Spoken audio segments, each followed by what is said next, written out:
And now for something completely different. This year, I'm here in Italy by myself because circumstances. And as I'm in Italy by myself, I decided to take a road trip, a Eurotrip, and going all the way to Germany. It's gonna be a 5 nights, 6 days trip, hopefully, if everything goes according to plan. And the main objective of the trip will be to get to Hamburg and see the Night Eternal and the Midnight Prey in this heavy metal concert, which I'm really looking forward to. I love both of those bands and I can't wait to see the guys and listen to their music. Another thing that might be a secondary purpose but still a really important one, it's gonna be to get to Nürburgring and drive on the Nürburgring with the main character of this trip, which is gonna be my car. And here she is. It's a 2005 Smart Roadster Coupe. It's a coupe as it has this part here in the back. It's rarer than the Smart Roadster, which ends like kind of abruptly here in the back, more like square. And it gives you a bit of a storage space here to store your hardtop, which I just realized now a cat came in last night and I see some hair and also some footprints here on my dusty trunk. I close it every night. I just forgot last night. Anyway, 2005, I got it for a fairly good deal, but the problem was that I had zero history with it because the owner passed away. And so I bought it from his sons, which didn't know anything about the history of the car, so I had to find out everything myself. What I found out from the Carfax was that it was originally in 2005 in Germany, and it got damaged from some vandalism act. And I think you can see that it got repainted probably. There is a bit of imperfection here, and especially you can see some imperfection here on this panel, which, yeah, like here, not quite perfect. But mechanically, it was pretty well maintained, and it got the timing chain done at 95,000 kilometers. Now, yes, 107. I bought it when it was probably 105, and I love it. Let's get a look inside the engine, the tiny engine of this powerful beast. Yeah, gotta move the hardtop out of the way. Just a second. By the way, this was a soft top. I converted it myself to hardtop last winter. In fact, you can see here my quite not so great Dremel work to adapt the roof. But hey, it was the only solution to have a roof at all because the soft top was a piece of crap. It never worked properly. I spent $2,000 trying to fix it, couldn't fix it, and then I spent 2,000 more euro, not dollars, euro to get the hardtop, but that was the only way I would ever drive the car. So here the engine is in the back, is this tiny 700cc affair, 3 cylinders, dual spark plugs.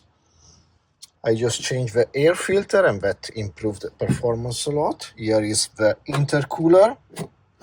Might need to upgrade that fan at some point because it gets really hot really fast in here. And it's leaking a bit of oil. I'm suspecting some gasket. It's not bad at all, but yeah, maybe I'm gonna get over to changing the rock cover gasket after I come back from Germany. Now it's too risky a job to take just a week before leaving. Let's take a look inside. So it's a 700cc. It has 80 horsepower, which 82, which is pretty nice. The inside is pretty basic. You can see I took apart some of the crappy plastic that's falling apart from this car. Yeah, I think nobody wants to work on this car except me. That's because it's a pretty unknown car. It's not common, and as it's more than 20 years old, the plasticky parts are falling apart, as I said.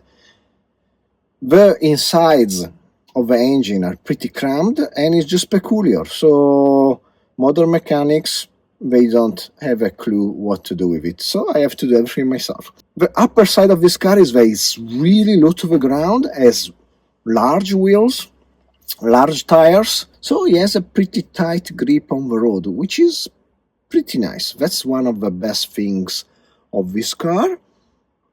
Also because it's not really powerful, but the fact that it's not really powerful is actually a plus. You can push it and accelerate it first, second, third gear, and push it really hard, and you're still gonna be under the limits, so you don't get too much speeding tickets, unlike modern cars.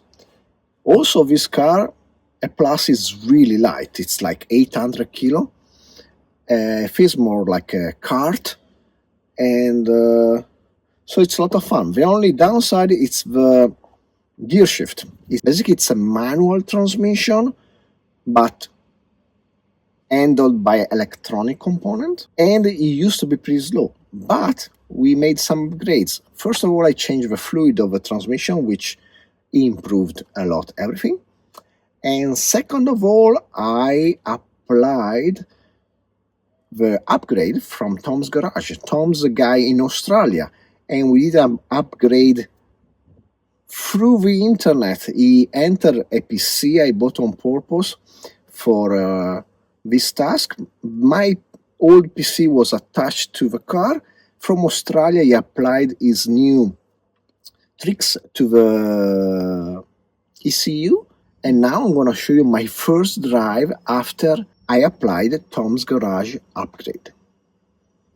So we just installed the update of the map from Tom's Garage, and let's see how it feels. Let's give it a go. First time trying this.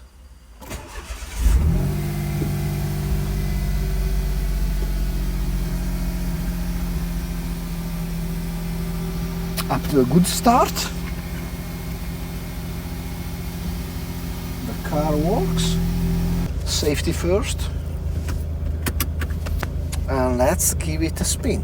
Let's see. Let's go.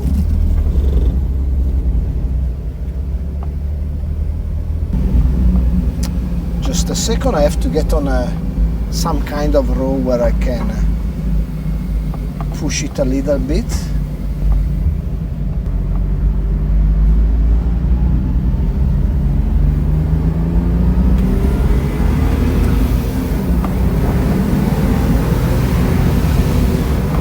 Holy cow!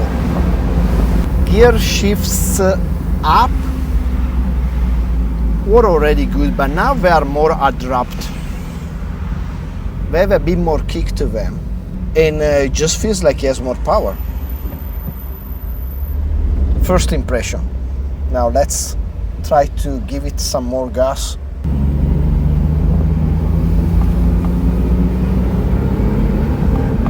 Wow! It really seems like the turbo spools up sooner, somehow. Yeah, you get more of a kick in the lower RPM. Here, there. Let's try the downshift. Wow! Okay, the downshift is completely different. Holy cow! The downshift now is instantaneous. Before it was downshift, wait 3 seconds, and then you downshift. Now it's like, tack, goes down. Wow, this is really good.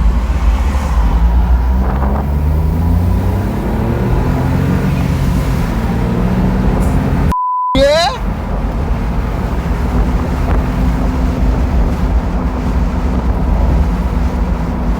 Holy shit!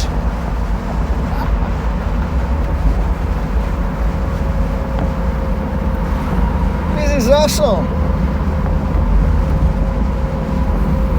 So definitely if you have a Smart, I don't know if it's just the Roadster or even the other Smart, but you definitely want to get this Tom's Garage update. It's so worth it.